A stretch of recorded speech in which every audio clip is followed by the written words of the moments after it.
Hey, baby, can I show you the inside of my wagon? This is how I roll 1850 style. Yeah, you're rolling, all right. Hey, there's alcohol in them jugs.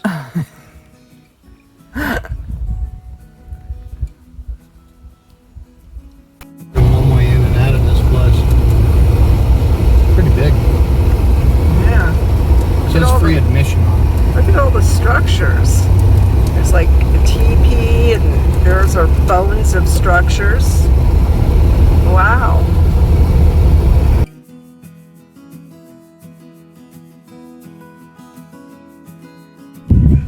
So, most people that were going up to Deadwood, they would come into Cheyenne, come up here to Fort Laramie, and catch either the stage down in Cheyenne, or they could catch the stage here and take it all the way up to Deadwood. You know, that's what Wild Bill and Charlie Utter and Calamity Jane did. Calamity was, I believe, here already when Wild Bill and Charlie Utter came up from Cheyenne. Cheyenne's about an hour south of me. And caught the stage, and they all went up to Deadwood together, and that's how they all met. And now Wild Bill and Calamity are eternity together. They're interned together at the Mountain Moriah Cemetery in Deadwood. We've got a video on that. You should check it out. So this is the mess hall inside the Calvary. Hard to see. Product placement with the Tabasco sauce. The Tabasco sauce. It is right there. Product placement, yep. And then there's Worcestershire over on the You other know side. that Tabasco, the brand, is like the oldest hot sauce brand there is. Good product placement. Product placement. Plays the stereo too loud. So they're Yeah, duplexes? this is basically a duplex. You've got a unit on the left, you've got a unit on the right. But you probably had many men in each one. Probably 12. Yeah. Why this guy probably played the stereo too loud. Hold on, I'm coming in.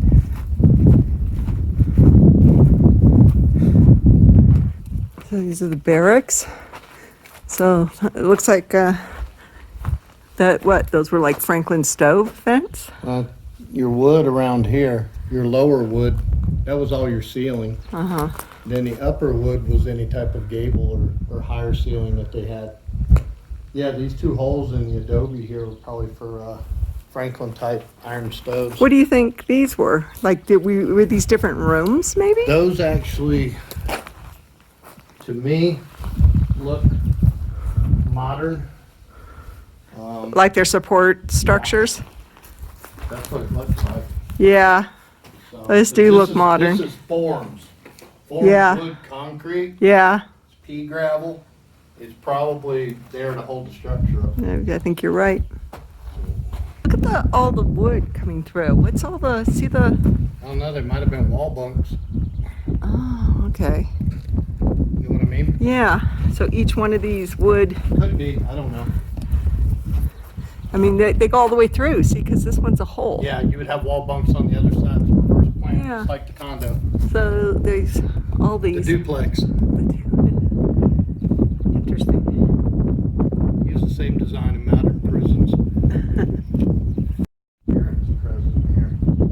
Tell me that that's not a cool shot. It goes on forever and ever and ever and ever and ever. It keeps on going. Damn duplexes. One after another. It's Hey, like look an out, awesome see- shot. Look out, see your neighbor making coffee too, and his neighbor, and so on and so forth. You have a cup of sugar I can borrow? Can throw you a bar of soap.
So this whole building, the Bedlam building, is obviously was in quite disrepair at one time, and they redid it the inside out. Very cool. This shows your construction and when. Is that building still here? Rear kitchen wing added 1881. I don't think I so. don't think it's there. Let's go take a look. So we're inside of the officers' quarters. You can see the unlisted men quarters that we were just in. It's very cool, and it's nice and cool inside this building. And you can look in and see, you know, how they lived. They have it all plexiglassed off.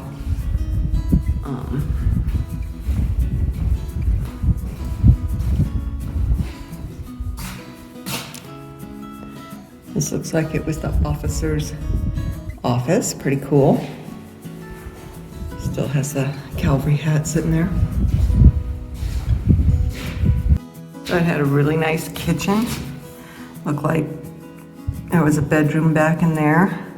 All the modern conveniences of its time. Yeah. Tables, chairs. I like the towel. You can roll it up and down as it gets filthy and then take it off the hook and have it laundered. Really cool. So this was what they called the bedroom side, which was the bachelor side for the officers. So they had 2 beds. Well, actually, there's 3 beds in there. And the bear skin. Oh God, look at the size of that bear. Oh, look at the signatures. See that? It's like they signed their names on the walls. But come and look at this picture when you're done. Okay. Just outside the Bedlam bachelor's quarters and officers' quarters is this well. That's real cool. But it seems like the kitchen should have been right here. Maybe The kitchen's right there. Is that it? That's the kitchen right there. But they said there was a building in it. Well, I think that's the building right there, this side of it. Oh.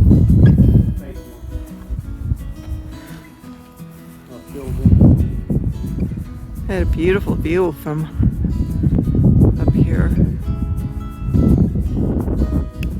So I was really surprised to find out how many structures are still here. This was officers' quarters.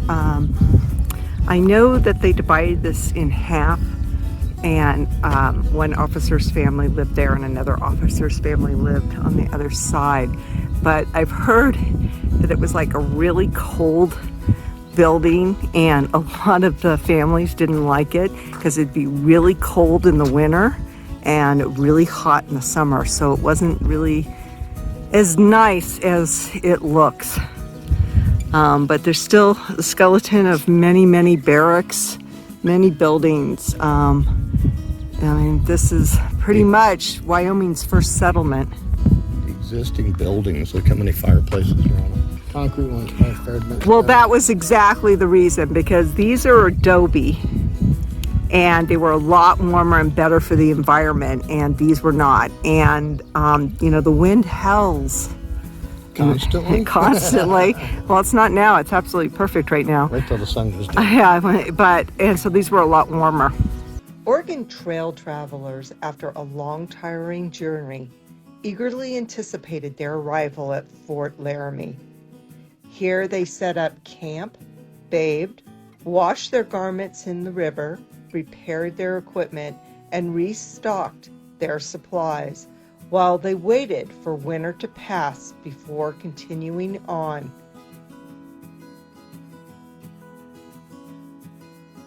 So the wagons wouldn't leave Missouri until the brown grass had green grass growing up and that the grass was 4 inches tall.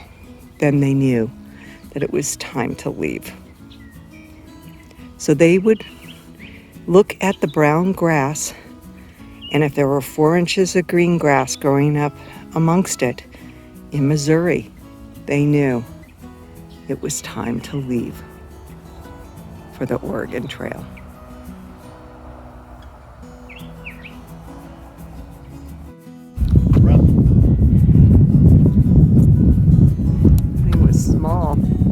Yeah, these are the hand carts. The Mormons used to pull their own carts. They went all right across this state, pulling those carts. I'm too lazy to do a bit of more. I told old Brigham, hey man, you need to help me out.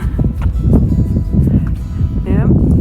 And there's a reenactment every year that young Mormons, they take these carts and they walk the walk to see what their ancestors went through by pulling these carts, and they do it across Wyoming. That one's got the steel around the wheels. The suspension's probably leather. Yeah, there's steel involved. So that's a rough ride right there. That's not stagecoach where you've got a nice cush bush. That, man, you felt everything, but people didn't ride in these, did they? They walked. Mm-hmm. This is where Grandma's chest and piano went. I said I could only imagine riding in this thing with a bunch of kids, hearing, "Are we there yet? Are we there yet?" It's like, no, get out and walk. Maybe you'll get run over by a wagon. I'm hungry.